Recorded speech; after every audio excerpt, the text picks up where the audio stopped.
ఉన్న దేవిబాలమ్మ గ్రామంలో ఉన్నత పాఠశాలలో 7వ తరగతి చదువుతున్నాను. నేను ఇప్పుడు నీతి కథ చెప్తాను. కథ పేరు చీమలు పేర్చిన పాఠం. అడవిలో ఒకరోజు ఏనుగుల గుంపు తగ్గడానికి వెళ్తుంది. దారిలో చీమలు సమావేశం ఏర్పాటు చేస్తున్నాయి. చీమలను గమనించిన ఏనుగు పక్క నుంచి వెళ్లకుండా దాని తొక్కుకుంటూ వెళ్ళాయి. ఏనుగు దారిలో పడి కొన్ని చీమలు మరణించగా కొన్ని తీవ్రంగా గాయపడ్డాయి. దీన్ని తాగి తిరిగొచ్చేటప్పుడు చీమలు ఏనుగుల ఎదురుగా నిలబడి ఇలా అన్నాయి, మీరు చాలా బలవంతుడు, కానీ కళ్ళు బాగా కనిపిస్తున్నాయి, కానీ మాలాంటి చిన్న ప్రాణాలపై మీ బలం చూపవచ్చా అని చెప్పాయి.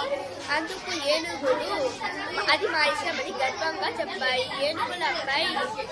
ఏనుగులకు ఎలాగైనా బుద్ధి చెప్పాలనుకున్న చీమలు వాటిపై దాడి వేశాయి. చివరకు చెవుల్లోని కళ్ళల్లోని కొట్టాయి. కొన్ని ఏనుగులు కొండపై నుంచి కింద పడి మరణించగా కొన్ని తీవ్రంగా చెట్లను తీసుకొని గాయపడ్డాయి. మనకు ఎలాగైనా మనకు బలం ఉందని ఇతరులను తక్కువగా చూడకూడదు. ధన్యవాదాలు.